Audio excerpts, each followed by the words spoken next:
Ada perubahan dari segi permainan. Sebetulnya apa sih yang dilakukan oleh Luis Milla ketika menggantikan Alfred Riedel yang kita tahu juga dicintai oleh fans sepak bola Indonesia saat itu? Menurut saya perubahan terbesar yang dibawa Luis Milla ke Indonesia adalah dia bawa sepak bola yang lagi ngetren di Eropa saat itu. Sepak bola yang proaktif. Sepak bola possession sih enggak ya. Kan kita bilang ball possession. Tetapi yang dia bawa ke Indonesia adalah proaktif football, positional play, di mana kita tahu ketika dia main itu pasti akan coba untuk menguasai jalannya pertandingan, cari orang ketiga dan menyerang cepat di sayap. 2017 ketika Luis Milla kesini, orang banyak bilang, coach, kenapa nggak main tiki taka? Kenapa nggak main ini? Luis Milla bilang, sepak bola yang lagi ngetrend di Eropa itu sekarang adalah sepak bola yang kita build up, terus finishnya direct cepat di sayap. Itu di bawah Luis Milla waktu itu 2017. Kejadian kan 2018 Prancis juara seperti itu. Dan kemarin 2024 ketika Spanyol juara Eropa, mereka juga nggak bermain ball possession, tetapi mereka bermain proaktif di bawah, tetapi direct ketika bolanya udah sampai Lamine Yamal, ketika udah sampai Dani Olmo dan juga Morata. Jadi istilahnya dia udah bisa ngebaca beberapa tahun ke depan sepak bolanya bakal seperti ini. Dan ini kebetulan dicintai oleh tim nasional Indonesia. Dicintai oleh fans maksudnya.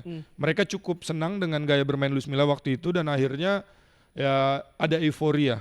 Tetapi kita tahu kelemahan terbesar pelatih adalah waktu.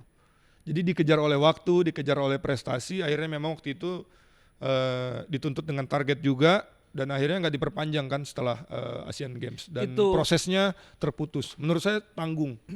Itu kenapa saat itu kan kita tahu yang diandalkan itu adalah Febri, pemain cepat lah. Sadil Ramdhani, siapa pemain Semarang?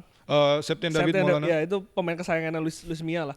Tapi kalau misalkan saya mendengar Luis Milla itu kan yang identik adalah SEA Games 2017 di Malaysia ya saat itu. Asian Games juga terakhir Asian Games juga. yang berkesan. Tapi saya mau ke SEA Games dulu, Bang.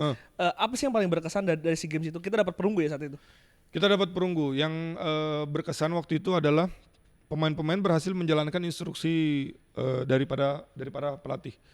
Dan kita berhasil waktu itu kalahnya lawan Malaysia. Saya kebetulan nonton itu. Nonton di Shah Alam kan? Di Shah Alam.